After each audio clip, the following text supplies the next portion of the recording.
Livro Vem Andar sobre as Águas. Autor John Ortberg. Narrado por Valquíria em nosso canal Declarando Vida. Quando entraram no barco, o vento cessou. Mateus 14:32. Capítulo 9. Aprendendo a esperar. Esperar é a tarefa mais difícil da esperança. Lewis Meads. Esperar com paciência não é forte de nossa sociedade. O carro de uma mulher quebra no meio do trânsito. Ela abre o capô e observa o motor em vão, tentando identificar o problema, ao mesmo tempo em que o motorista atrás dela esquece a mão na buzina. Por fim, farta do barulho, aproxima-se do carro dele e diz, muito meiga: "Não sei qual o problema com o meu carro. Pode fazer a gentileza de dar uma olhada para mim? Enquanto isso, deixe que eu fico aqui, buzinando para você." Não somos um povo paciente.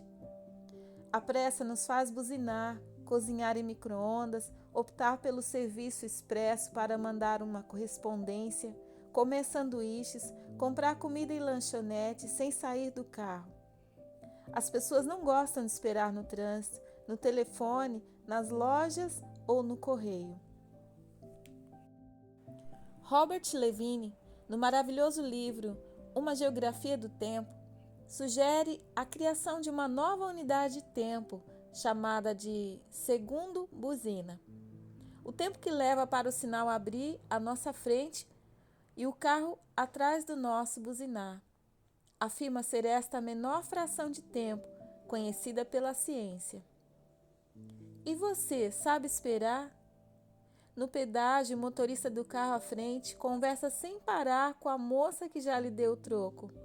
Você. Alternativa A. Fica contente em saber que estão se dando tão bem? Pense em até se juntar a eles e formar um pequeno grupo? Alternativa B. Sonha com as coisas que gostaria de dizer para os dois?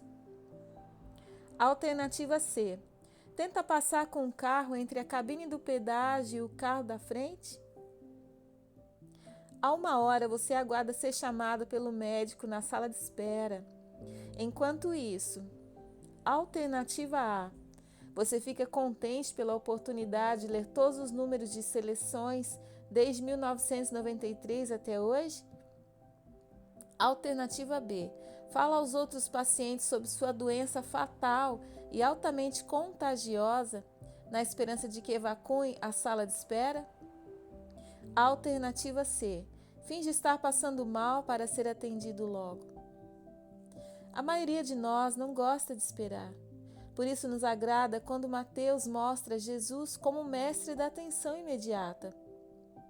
Em poucas frases, 2 vezes, Mateus usa a palavra imediatamente, sempre para descrever uma ação de Jesus. Quando os discípulos pensam ter visto um fantasma, ele imediatamente se identificou. Quando Pedro começou a afundar e pediu ajuda, ele imediatamente o segurou. Sem contar que havia insistido para que entrasse no barco no começo da história. Quem insiste tem pressa. As atitudes de Jesus são rápidas, perspicazes e decisivas. Ele não perde um segundo buzina. Mesmo assim, essa história também fala de espera. Mateus nos conta que Jesus se aproxima dos discípulos alta madrugada ou na 4ª vigília da noite. Os romanos dividiam a noite em 4 vigílias, das 6 às 9, das 9 à meia-noite, da meia-noite às 3, das 3 às 6. De forma que Jesus se juntou aos discípulos depois das 3 da manhã. Mas eles estavam naquele barco desde o pôr do sol do dia anterior. Por que tanta demora? Se eu fosse um deles, acho que gostaria de ver Jesus chegar na hora da tempestade ou até um pouco antes. Preferiria tê-lo por perto em um segundo buzina. Mas Mateus tem bons motivos para registrar a hora de cada acontecimento. A.E.J. Hellinson. observa que os primeiros cristãos, já sofrendo com a perseguição, devem ter ficado bastante incomodados com essa demora. Corações mais frágeis devem ter começado a imaginar se o Senhor não os entregar à própria sorte, ou a duvidar da realidade de Cristo. Com essa história, começaram a entender que não haviam sido abandonados, que o Senhor os observava mesmo sem ser visto, que o Deus vivo, Senhor do vento e do mar, com certeza se apressaria a salvá-los, mesmo que fosse alta madrugada. Mateus queria ensinar seus leitores a esperar.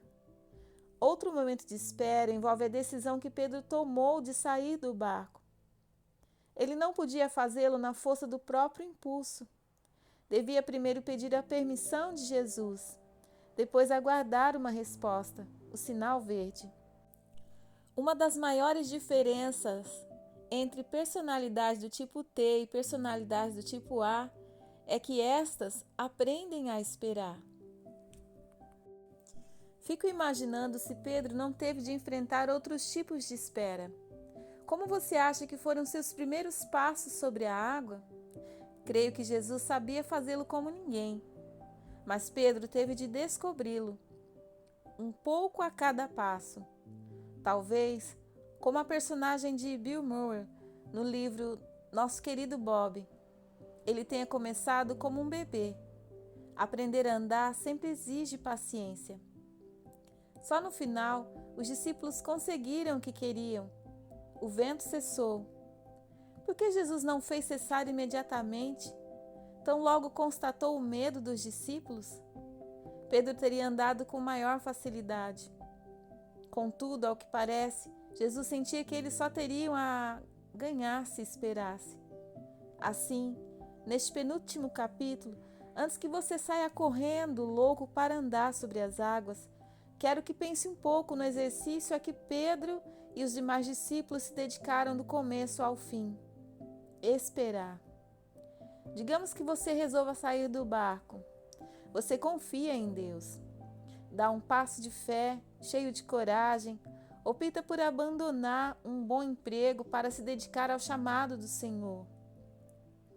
Usará um dom que acredita ter sido dado por Deus, apesar de estar morrendo de medo. Está disposto a pôr seus relacionamentos em risco, embora odeie o sentimento de rejeição. Voltará para a escola, ainda que todos lhe digam que o investimento não compensa. Você decide confiar em Deus e sair do barco. O que acontecerá em seguida? Bem, talvez você experimente um entusiasmo tremendo, constante. Talvez haja uma confirmação imediata dessa sua atitude. As circunstâncias corresponderão. O resultado de todos os riscos provará que valeram a pena. Seus esforços serão coroados de sucesso. Sua vida espiritual conhecerá um progresso inigualável. Sua fé dobrará e seus amigos ficarão maravilhados. Tudo isso no espaço de um segundo buzina.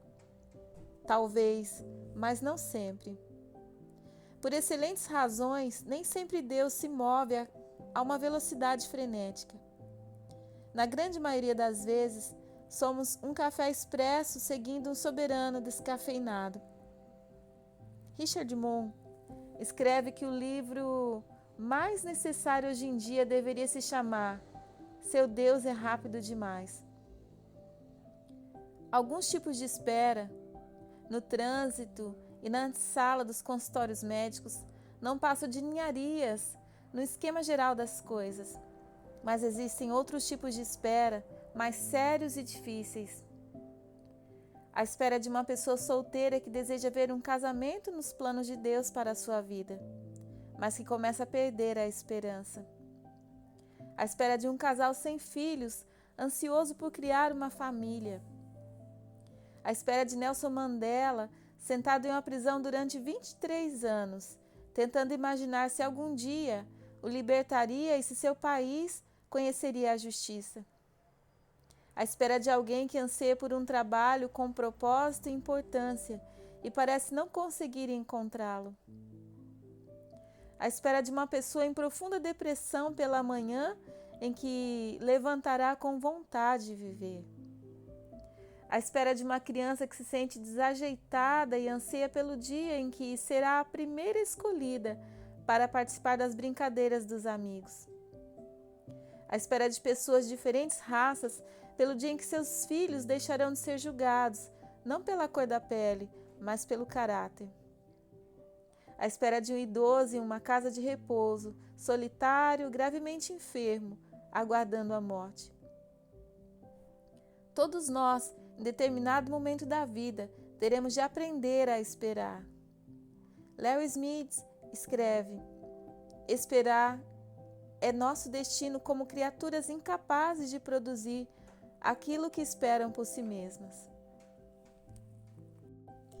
Esperamos no escuro uma chama que não conseguimos acender. Esperamos apavorados um final feliz que não podemos escrever. Esperamos um ainda não que parece um nunca mais. Esperar é a tarefa mais difícil da esperança. Esperar pode ser a coisa mais difícil que somos chamados a fazer. Por isso é tão frustrante quando recorremos à Bíblia e descobrimos que o próprio Deus, Todo-Poderoso e Onisciente, diz o tempo todo a seu povo: espere. Descansa no Senhor e aguarde por Ele com paciência. Espere no Senhor e siga a sua vontade, Ele o exaltará, dando-lhe a terra por herança. Deus chega para Abraão, que está com 75 anos de idade, e diz que ele vai ser pai, predecessor de uma grande nação. Quanto tempo levou para essa promessa se cumprir? 24 anos. Abraão teve de esperar. Deus disse aos israelitas que eles deixariam a escravidão do Egito e se tornariam uma nação, mas o povo teve de esperar 400 anos. Deus disse a Moisés que ele conduziria o povo à terra prometida, mas tiveram de esperar 40 anos no deserto. Na Bíblia, a espera tem uma relação tão estreita com a fé, que às vezes as duas palavras chegam a parecer intercambiáveis. A grande promessa do Antigo Testamento fala da vinda do Messias, mas Israel precisa esperar, geração após geração, século após século, e quando o Messias veio, foi reconhecido apenas por aqueles que tinham os olhos fixos em sua vinda. Como Simeão, um homem velho, justo e piedoso, que esperava a consolação de Israel, e o Espírito Santo estava sobre ele. Mas nem a vinda de Jesus significou o fim da espera. Jesus viveu, ensinou, foi crucificado, ressuscitou, estava prestes a subir aos céus quando seus amigos lhe perguntaram: Senhor, é neste tempo que vais restaurar o reino a Israel? Ou seja, podemos parar de esperar? Ao que Jesus lhe deu mais uma ordem: não saiam de Jerusalém, mas esperem pela promessa de meu Pai. E o Espírito Santo veio, mas isso ainda não significou o fim da espera. Paulo escreveu: e não só isso, mas nós mesmos que temos os primeiros frutos do Espírito, gememos interiormente, esperando ansiosamente nossa adoção como filhos, a redenção do nosso corpo. Pois nessa esperança fomos salvos. Mas esperança que se vê não é esperança. Quem espera por aquilo que está vendo? Mas se esperamos o que ainda não vemos, aguardamo-lo pacientemente. Mais de 40 vezes só no Antigo Testamento o povo recebe a ordem: esperai, esperai no Senhor. As últimas palavras da Bíblia relacionam-se com a espera. Aquele que dá testemunho dessas coisas diz: sim, venho em breve. Pode não parecer, mas a luz da eternidade é para breve. Aguente firme. Amém, vem, Senhor Jesus. Ou, tudo bem, a gente aguenta, mas venha, estaremos esperando. Por quê? Porque Deus nos faz esperar. Se Ele pode todas as coisas, por que não nos traz alívio, ajuda e respostas agora? Ao menos em parte, parafraseando Ben Patterson, o que Deus faz em nós enquanto esperamos é tão importante quanto àquilo pelo que esperamos. A habilidade mais importante de quem anda sobre as águas. A capacidade de saber esperar é um teste de maturidade. Os psicólogos falam a esse respeito como a habilidade de se tolerar uma gratificação adiada. M. Scott Peck escreve: a gratificação adiada é um processo pelo qual se programa a dor e o prazer da vida, de forma a realçar esse prazer, encontrando e experimentando primeiro a dor e superando-a. É o único meio decente de se viver. Daniel Goleman escreveu um livro muito elogiado no qual argumenta que a eficácia da vida baseia-se muito menos na inteligência cognitiva que naquela que poderíamos denominar inteligência emocional. É ela responsável por levar pessoas de QI elevado a casamentos fracassados ou profissões frustrantes. No coração da inteligência emocional está a tolerância à gratificação adiada, em oposição à vida dominada pelos impulsos. O exemplo mais famoso desse fenômeno ficou conhecido como o teste do marshmallow. Uma criança de 4 anos é colocada em uma sala com alguns marshmallows.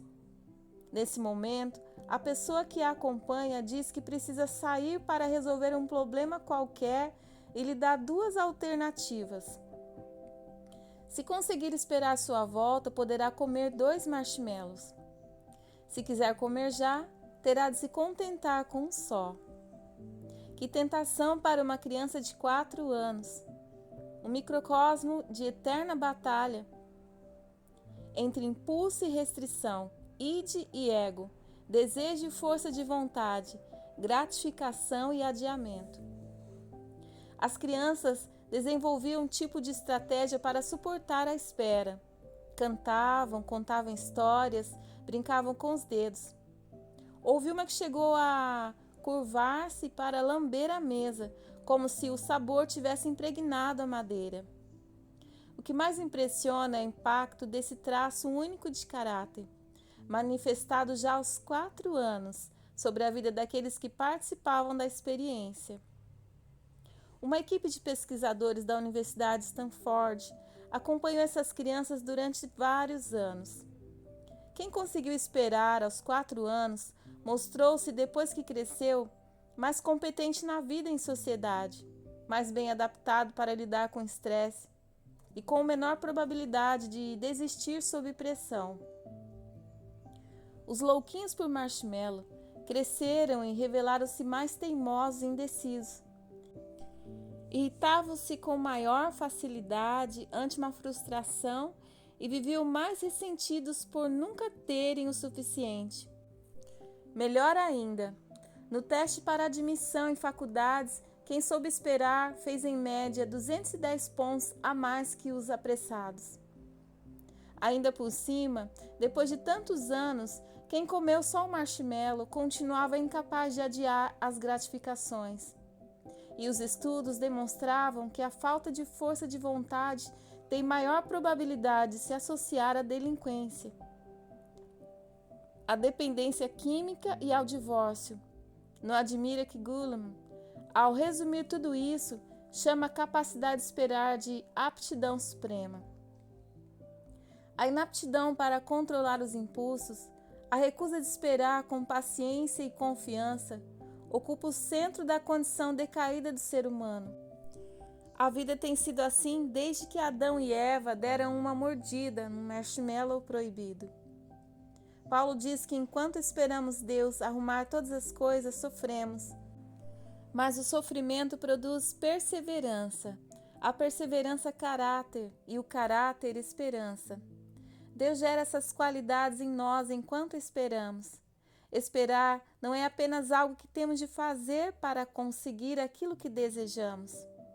Faz parte do processo que nos transforma naquilo que Deus quer que sejamos. O que significa esperar no Senhor? Comecemos falando um pouco sobre o que a espera bíblica não é. Ela não é uma expressão de passividade até que aconteça alguma coisa que lhe permita fugir dos problemas. Às vezes, as pessoas dizem: "Estou esperando no Senhor", mas é uma desculpa para não encarar a realidade, assumir responsabilidades ou tomar atitude adequada.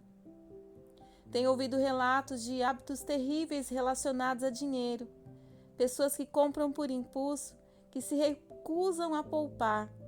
Em meio a uma grande confusão financeira, dizem: "Estamos esperando a provisão do Senhor". Atitude que se enquadra com perfeição na categoria teológica: deixe de ser estúpido. Nesse caso, esperar no Senhor não quer dizer ficar sentada aguardando uma carta da administradora de seu cartão de crédito dizendo: "Devido a um erro em nossos computadores, informamos que você ainda tem um saldo de R$ 500.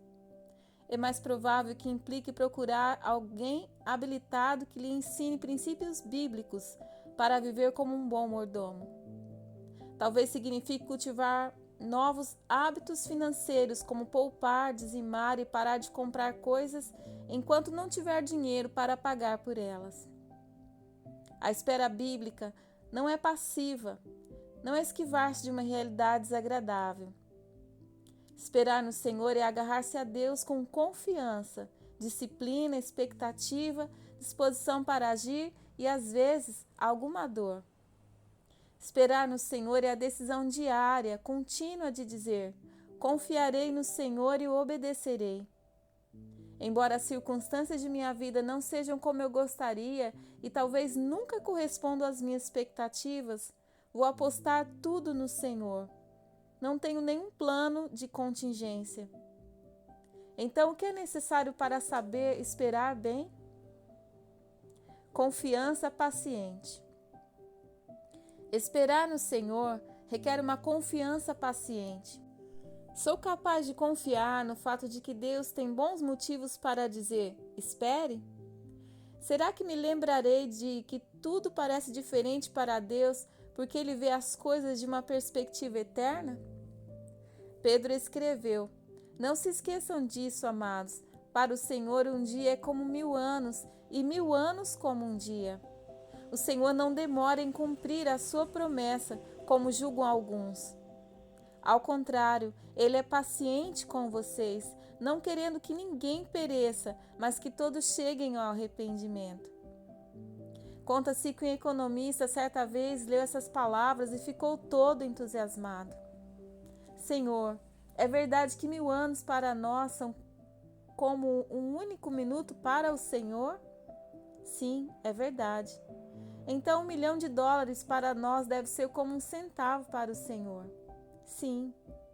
"Nesse caso, Senhor, pode me dar um centavo?" "Claro, espere um minuto."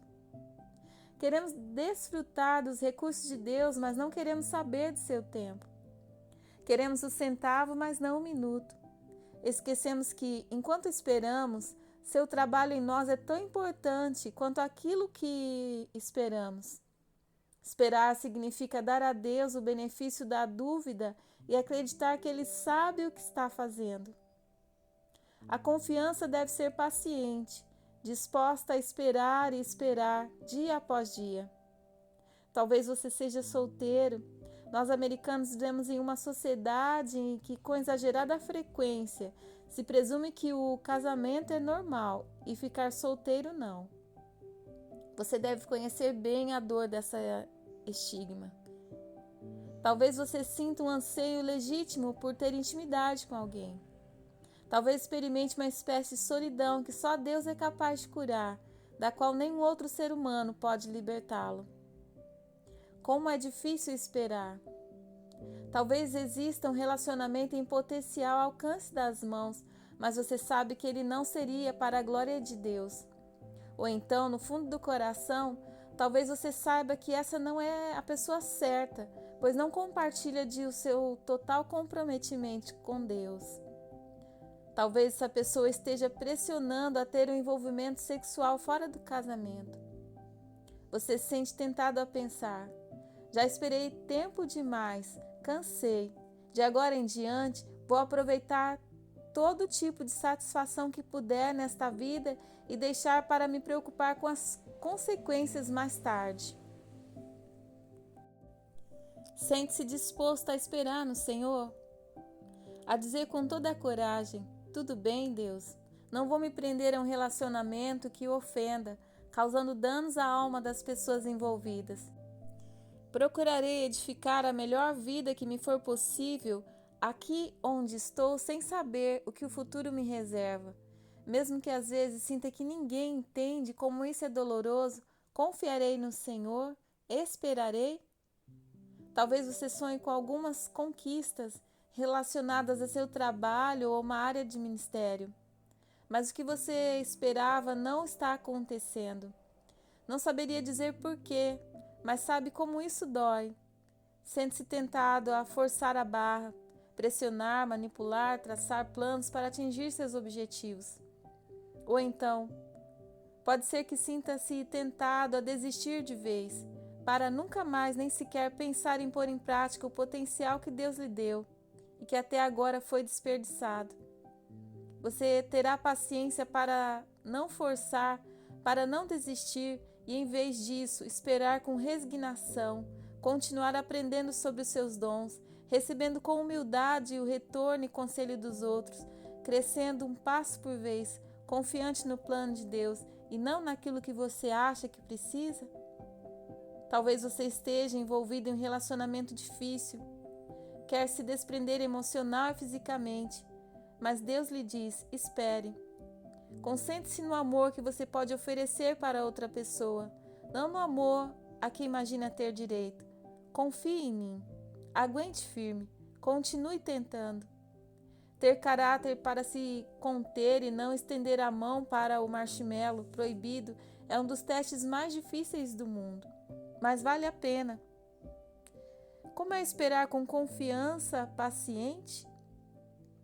Henry Nouwen nos deu um retrato de confiança paciente pouco antes de morrer, em 1996, escrevendo sobre artistas de circo com as quais fizeram uma bela amizade. Explicou que existe um relacionamento muito especial entre quem salta de um trapézio para o outro e o responsável por agarrá-lo. Enquanto o artista balança no trapézio acima da multidão, chega o momento em que tem de soltar, rodopiando no nada. Nesse instante, que deve parecer uma eternidade, ele fica suspenso no ar. Tarde demais para querer se agarrar à barra do trapézio. Impossível voltar atrás. No entanto, ainda é cedo para que seu companheiro pendurado do outro lado segure. E ele não tem como encará-lo no meio do caminho e agarrá-lo. Sua função é permanecer o mais imóvel possível. Quem se lança no vazio nunca deve tentar se segurar no companheiro, revelou o artista amigo de Nouwen. Precisa esperar em confiança absoluta. O companheiro o agarrará, mas ele terá de esperar. Seu trabalho é não deixar se levar pela ansiedade. Na verdade, se isso acontecer, será sua morte. Precisa aguentar firme, esperar. Esperar é a pior coisa do mundo. Pode ser que nesse instante você se encontre em uma situação vulnerável como essa. Abriu mão daquilo que Deus lhe pediu para abrir mão, mas ainda não consegue sentir que Ele o ampara. Você acha que conseguirá esperar em confiança absoluta, com resignação? Esperar requer uma confiança paciente. Humildade confiante. Esperar no Senhor também exige uma humildade confiante. Disse o profeta: o fruto da justiça será paz, o resultado da justiça será tranquilidade e confiança para sempre. O resultado da justiça, ele descobriu, são duas qualidades de caráter. Uma delas é a confiança. E não se trata tanto de confiança em si mesmo, quanto de confiança naquele que o sustém. É a certeza de que Deus pode fazê-lo. Isso implica seguir com determinação e sem medo, rumo ao futuro. A outra qualidade é a tranquilidade, o oposto da arrogância e da ostentação. um humilde reconhecimento de seus limites. Esperar é, por natureza, algo que só o humilde pode fazer com graça. Quando esperamos por alguma coisa, reconhecemos que não estamos no controle. Na sociedade americana, existe uma correlação direta entre status e espera. Quanto maior seu status, menos você precisa esperar. As pessoas de status menor sempre servem, portanto esperam as de status maior. Experimente ir a um consultório médico e dizer à recepcionista: sou uma pessoa muito importante. Meu tempo é valioso demais para ficar esperando. O doutor tem de me atender imediatamente. Li há pouco tempo sobre um atarefado presidente de empresa que, frustrado por ter de aguardar sua vez em uma sala de espera, acabou mandando para o médico uma conta cobrando seu tempo. Esperar é uma coisa boa para pessoas como eu. Faz-me lembrar que sou eu o responsável, sou o paciente, estou na sala de espera. Torna-me mais humilde em aspectos que me são necessários. Porém, quando o assunto diz respeito aos verdadeiros problemas da vida, não esperamos apenas, esperamos em Deus. Portanto, podemos confiar em sua sabedoria e em seu ritmo. Podemos esperar com confiança. Como isso nos faz lembrar que estamos esperando por alguém? A atividade mais importante nesse período é a oração. A oração nos permite esperar sem preocupações. Há pouco tempo estava com dificuldade para pegar no sono. Perturbava-me toda a sorte de pensamentos do tipo: e se tal coisa não mudar?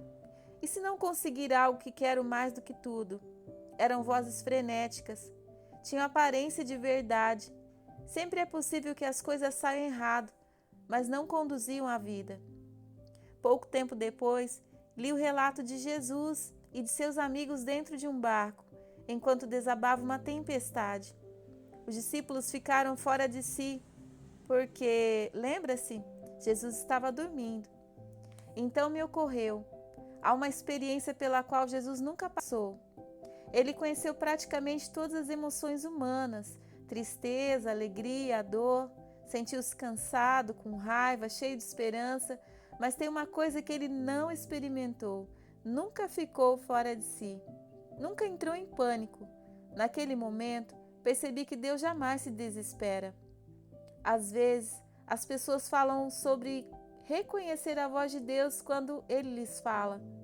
Não entendo muito bem desse assunto, mas sei que se aprende a reconhecer a voz de uma pessoa pela experiência, por causa do tom e das características específicas. A voz de Deus nunca é frenética. Quando você ouvir pensamentos desesperados, saiba que não é Deus falando. Pode esperar em confiante humildade. Esperar no Senhor requer uma esperança inextinguível.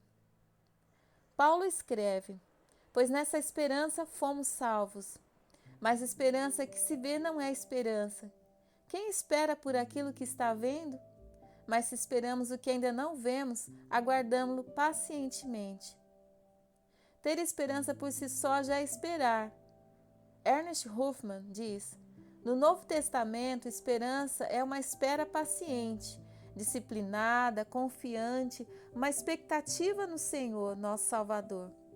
Demonstra o próprio caráter vivo pela firmeza com que espera.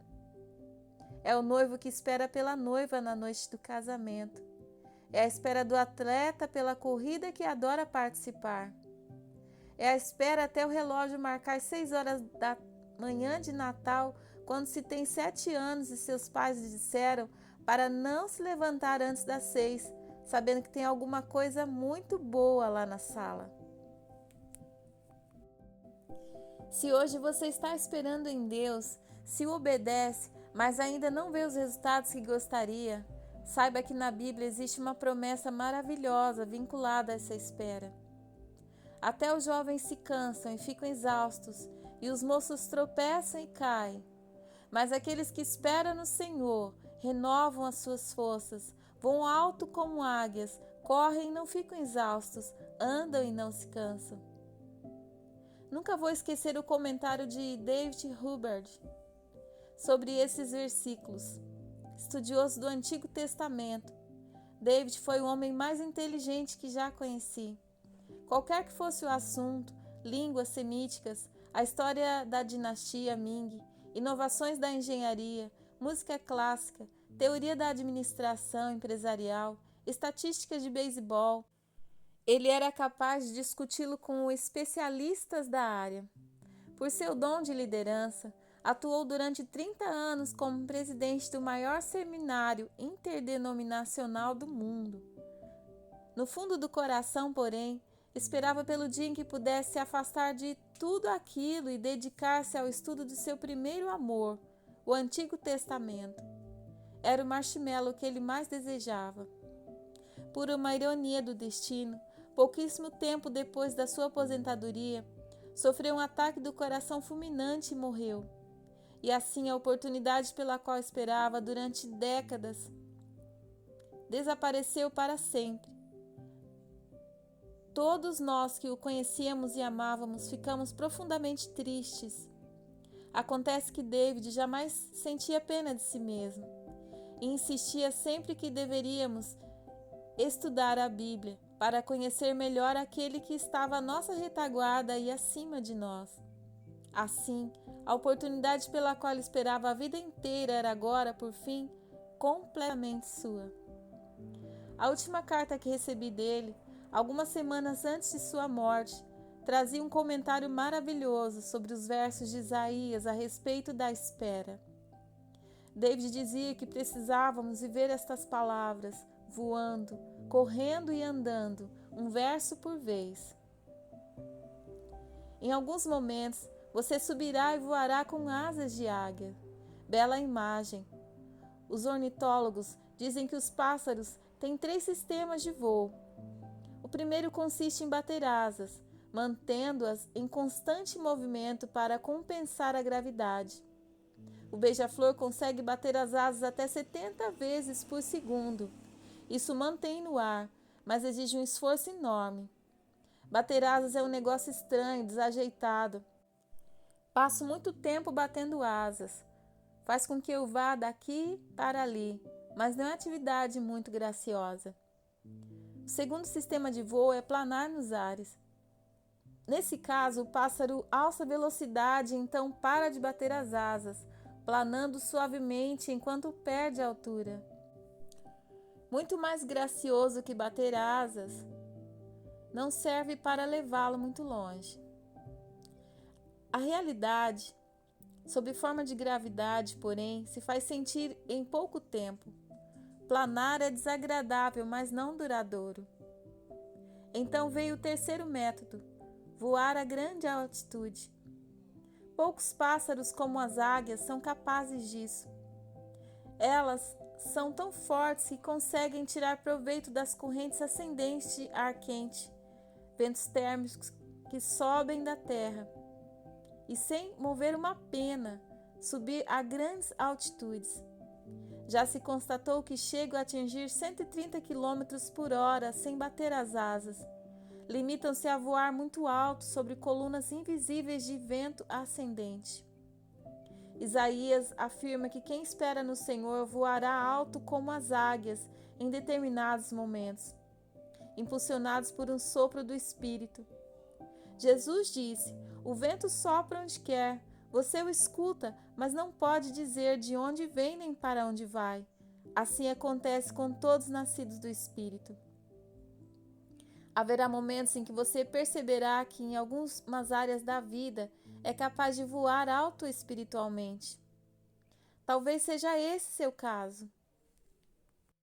Agora, você se descobre sustentado pelo poder de Deus. Saiu do barco, Deus está respondendo às suas orações com uma generosidade extravagante, usando tanto que você chega a ficar atônito, dando-lhe o poder de se elevar acima da tentação e do pecado, tornando-o tão produtivo na vida profissional a ponto de surpreendê-lo, inundando de força e sabedoria além de sua capacidade. Sinta-se muito grato. Faça todo o possível para continuar na corrente do poder do Espírito. Obedeça à direção do Espírito. Não pare de orar, nem presuma que está voando alto com suas próprias forças. Talvez disciplinas específicas o ajudem a tirar proveito do poder do Espírito. Você gosta de se isolar, de memorizar as Escrituras, de descansar bastante. Identifique-as, faça um esforço para mantê-las, edifique-as e divirta-se. Você está andando sobre as águas, está voando alto com o Espírito. Porém, há mais um versículo na descrição de Isaías. Às vezes não voamos alto, mas conseguimos correr sem nos cansarmos. Se for esse seu caso, a vida não lhe tem sido muito fácil. Você não vê muitos milagres, precisa bater as asas de vez em quando. Mas com persistência e determinação, sabe que está participando da corrida. Conhece frustrações, mas também sente o prazer de Deus em sua obediência. Precisa continuar correndo, fiel, obediente, servindo, doando e orando. Não tente fabricar o êxtase espiritual. Não se compare com quem está voando alto neste momento. Seu dia chegará, basta continuar correndo. Existe ainda uma terceira condição descrita por Isaías. Há ocasiões em que não voamos alto nem conseguimos correr por causa de dúvidas, da dor do cansaço ou do fracasso. Nessas ocasiões, o máximo que conseguimos é andar e não desfalecer.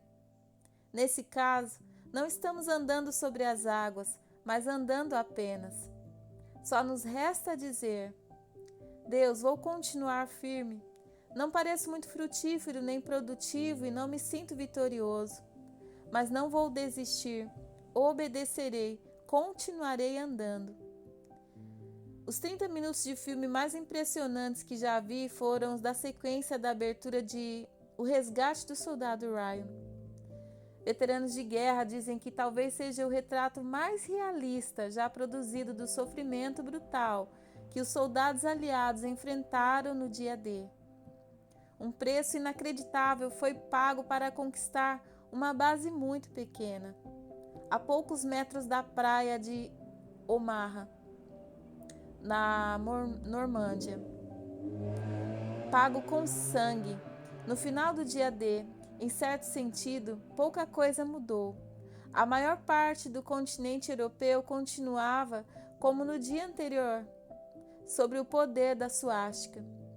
Havia apenas um pedacinho de terra, uns poucos metros de areia em uma praia obscura de um dos poucos países que não estava sob o domínio do inimigo.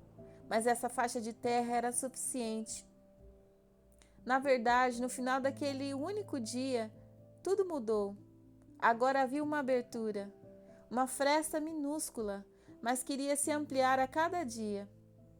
Ainda seria necessário muita luta, muito sofrimento, muitas mortes, mas agora era apenas uma questão de tempo.